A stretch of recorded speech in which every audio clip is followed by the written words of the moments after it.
When the hot summer rolled in, spirits were high as a new season was upon us. With the abundance of variety we got in the spring season and ReZero grabbing the entire community, we were all hoping that the hype train would continue. And just as that thought passed our minds, we were stopped dead in our tracks in a series that started a long time ago, in a manga far, far delayed. The epic saga continued.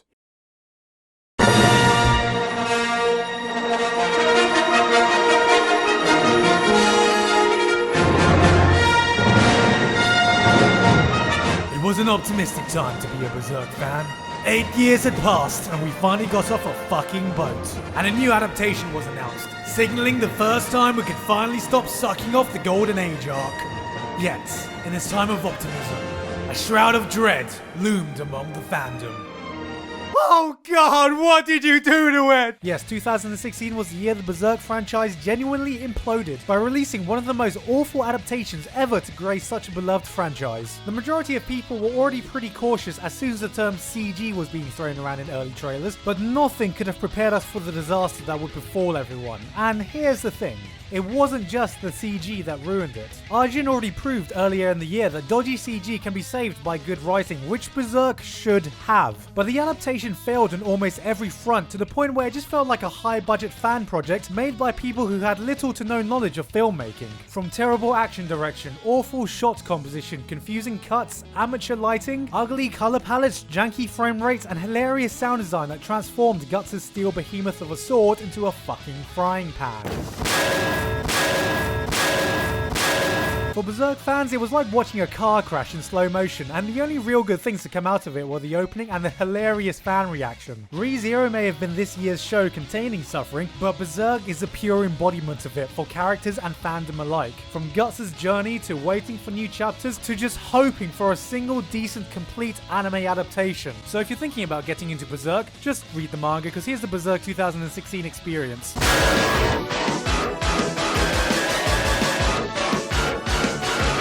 Outside of the fiery heat of the Berserk fandom, the hottest new show of the summer was of course Mob Psycho 100, the spiritual successor to and from the same author as One Punch Man, which you can totally tell because half the character designs look like they just took Saitama and gave him a different wig. So of course we were all prepared for this to essentially be one psychic boy, but beyond the first few episodes it definitely differentiates itself from just being that. The journey our timid protagonist makes to constantly better himself drove the themes of self-improvement throughout the show, complete with a likable supporting cast, like the Saul Goodman of anime, Reagan, a charismatic con artist unmatched in his talent at selling bullshit. Though if there is one standout thing about this show, it's one of the best showcases of absolutely breathtaking and unique animation, with some of the most magnificent looking scenes of the year making it a must watch for any animation fan. Sweetness and Lightning gave Japan's latest attempt at combating the country's declining birth rate by parading around the advantages of having an adorable daughter in "Please God, otakus, just fuck already!" But the daughter would have to be pretty fucking sweet to convince otakus to do that, so how sweet could they make her? And I have diabetes now. 91 Days proved to the world that Japan are indeed capable of making a dark and gritty gangster drama without forcing in supernatural bullshit, making the second half borderline unwatchable. With a highly westernized historical story of revenge featuring a very muted and sepia down-to-earth art style, this may actually be the least anime to have aired in 2016, and did this by very obviously but tastefully sucking off classic Hollywood gangster films. Fans of the ever-popular shoujo manga Orange were treated to an anime adaptation, in a story of a girl who receives a letter from herself 10 years forward in time in order to free herself from her regrets of her youth. Of course, the concept was always going to be a never-ending feels train, as when has messing around with your past in fiction ever gone well? But it does beg the question of, if you could send a message to yourself in the past that could literally change your life, what would it be?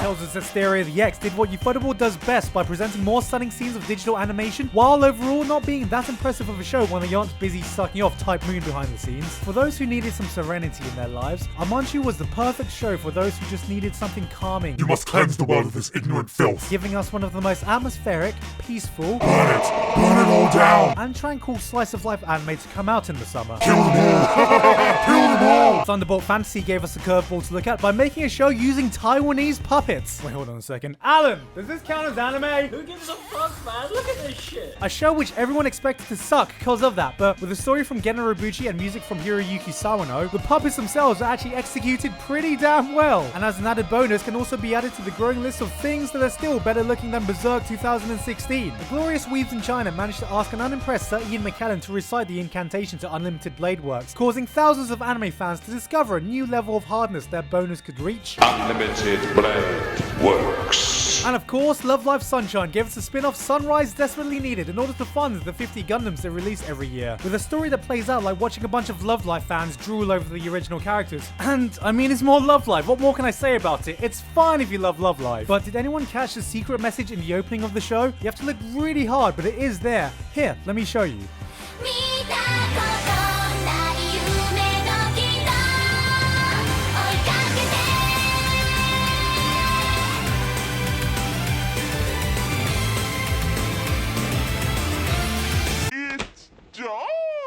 As the leaves grew red and fall came about, it looked like we were about to hit a very full season. With so many shows and so much variety, how were we ever going to choose what to watch? Little did we know though that something was about to come along that was born to make history. Ever since Free swept through the anime community in 2013, a new group of fans emerged louder than ever when the industry realized that maybe, just maybe, a good portion of people who watch anime also have vaginas. This ushered in a new wave of shows with all the ripped abs, pretty boy man service, and yaoi tension you could ask for. And this year, Yuri on Ice skated into our homoerotic hearts while also winning the title of most misleading title of 2016. As I'm sure when the name was announced, most people's initial thoughts was that it was going to be something like this. For the men with the most exquisite of tastes. But one look at it and you would immediately be able to tell that the show was actually about a bunch of gay dudes dancing on solid water. Dancing exquisitely, I might add, because at the best of times, the ice skating scenes were so gorgeously animated it could be spine-chilling, beautifully depicting the artistic expression of the human physique. But of course, with all this flamboyant male expression, the show was going to be a bit gay. How gay? Well, 10 Shinji Ikari gay piano scenes weren't as gay as Yuri on Ice. No, all of the homoerotic fan fiction and fan art of the 3 dudes making out on Tumblr weren't as gay as Yuri on Ice. No, 5 gay men having gay orgy sex to the beat of YMCA weren't as gay as Yuri on Ice. But nothing could have prepared us for what was to come, which I can't discuss without massively spoiling the middle of it, so if you want to skip that, click this button or skip right ahead.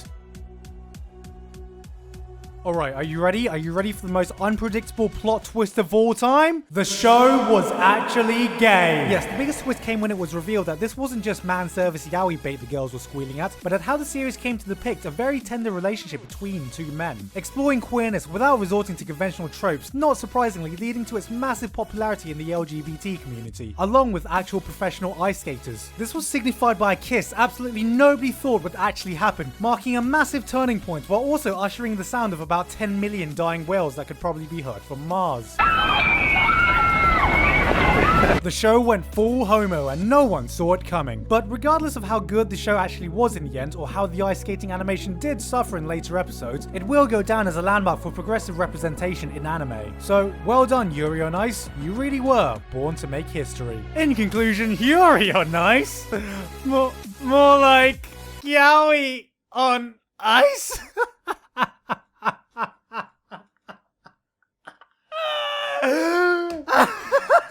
Elsewhere in fall, fans of actual Yuri weren't as lucky as we got a trifecta of shows that merely dangled the Yuri in front of us, giving us a chance to play everyone's favorite game, Watch a Bunch of Cute Girls Not Kiss! Brought to you by Yuri Watch. Yes, I'm Gigok and welcome to the annual Watch a Bunch of Cute Girls Not Kiss. I'm joined today with my co-host John, aka Baron J. Thank you very much for having me here, and can I just say this was certainly a fantastic year to watch a bunch of cute girls not kiss. Right you are, John. Let's see who the contestants were this year. Well, first up we have Flip Flappers, who gave us an original spin on Magical Girls, with some of the most beautifully animated mayhem of the year coming from a less known studio in Magical Girl FLCL, with Cute Girls Not Kissing. These new kids on the block certainly had potential, giving us 2 adorable girls not kissing. This is the stuff, people. Next up we have Hibike Euphonium, continuing for a 2nd season, doing what Kyoto Animation does best. And Kyoto Animation here just flaunting their expertise in cute girls not kissing. I mean, just look at this perfectly baited hand-holding. You can actually feel the squeals of thousands of fan young boys in this exact moment. And finally, Zeta the Last Witch had two older girls not kissing riding inappropriate weapons, with a fancy spin on World War II in Cute Girls Not Kissing versus Nazi Germany. Yes, this was a pretty standard affair and really didn't do anything special.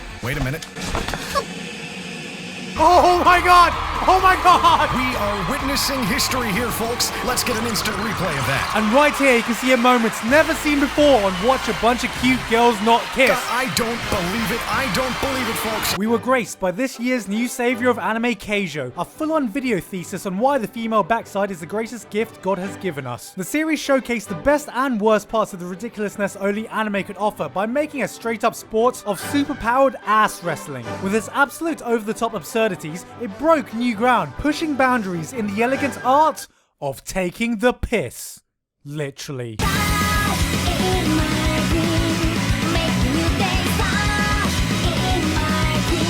The Semicolon series continued with a new show in Occultic 9, a mystery show that was so mysterious, absolutely nobody, including the viewer, had any idea what the fuck was happening. So of course the biggest takeaway from it was that someone unfortunately stuck in the studio one day and replaced one of the characters' boobs with a pair of bowling balls. The creator of Hellsing gave us Drifters, another violent action anime with historical figures fighting to the death in a fantasy world. That's right, from the people who gave you Dracula vs superpowered zombie Nazis in London comes the hit new show, History Channel's Mortal Kombat Annihilation in Middle-earth. This shit sells itself. March Comes In Like a Lion gave us a bittersweet Shaft production about grief and human connections with an empathetic understanding of emotions. As one of the contenders of anime of the season, is complete with some great examples of visual storytelling that, in a nutshell, follows one guy's uphill journey of learning how to fucking smile. Haikyuu and All Out gave us the yearly dose of sports anime that are one part designed for exciting and emotional sports games, and another part designed for just watching a bunch of ripped guys who are really good at fondling with balls. Fune wa Amu gave us the sleeper hit of the fall season about some guys making a dictionary, which unfortunately absolutely nobody watched because it was streaming on the place where anime simulcasts go to die, Amazon Prime. And probably because it was a show about,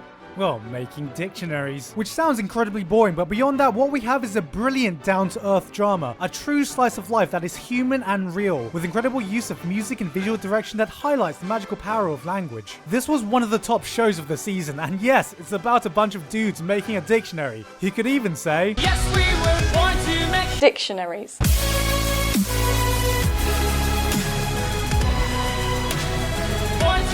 Dictionaries. In the world of movies, Makoto Shinkai returned to give us Your Name, a new movie that became an international sensation, breaking new box office records every week to the point that I don't even know why anyone would be surprised whenever a fresh news story would come out. Hey guys, did you hear that Your Name broke some new records? No! I had no fucking clue Your Name broke some records! Let me tell the next guy! Hey, did you hear? Your Name broke a new record! What? No way! And in other breaking news, there are still no screenings near anywhere you live! A silent voice gave us what looks to be a touching story of a deaf girl that unfortunately got overshadowed by the release of Your Name. Kizumonogatari was finally released, meaning that once Ava 4.0 comes out, anime fans will actually have no anticipated movie left to complain about for the coming decades. Gantz O showed us what we really want when a company says, hey, we're gonna make a CG adaptation. And finally, Porter Robinson's Shelter took over the internet for a while. A music video in collaboration with A1 Pictures, it tells a short, heartwarming story about parenthood and moving on. The 5-minute short blew up, emotionally affecting more people than most anime do in their entire run. But if you can't even waste 5 minutes of your life watching it, here's the viewing experience in a nutshell. Oh god, my entire life's been a fucking lie! A message that truly capped off the year that gave us more Trump, more bowling ball tits, more ball fondlers, more sweet diabetes from more delicious cream pies. More Michael Bay, more swag, more objection! More booty warriors, more track and free with more DDR to more bouncing rave parties. More love pentagrams, more Taiwan anime, more dictionary makers, more record breakers, more CG haters with more gangster movie fakers. Absolutely all the gay guys and not nearly enough gay girls. It's done! More Hellsing, more ass shots. Kill them all! More beautiful Dwangs, more espionage, and more steampunk trains because they call him the Stig, so you better call Saul. More adorable existentialism, more time travel bullshit, more Detroit smash, more flip-fapping, yet another shitty Berserk adaptation, and of course, way too much salt for Amelia. I've been Gigug, that was anime in 2016, and for the first time ever, I can gladly say, see you in 2017. We fucking did it! Hey guys, it's Giguk. Hope you enjoyed the video and Whew, it's been one hell of a year, eh? If you've survived till now, then thank you so much for the support you've given me all this year. It's been one hell of a comeback to YouTube, and if not for all you guys, I'd probably be looking to go back to my day job right about now, so thank you so much for supporting me. I also want to thank my editor Buckshift, who without his help, there would be no way I'd be able to get both these parts in time for the new year. And also Baron J and Holden for helping me with some of the jokes you've seen in the video. All the anime I mentioned are in the descriptions. If you want to see all previous anime year reviews, then just click on the link here. And if you want to consider helping to support these videos for another year to come, then please check out my Patreon. Anyway though, that's it from me. I've been Gigok, and I hope you all have a great new year. Oh man, that feels so good to say.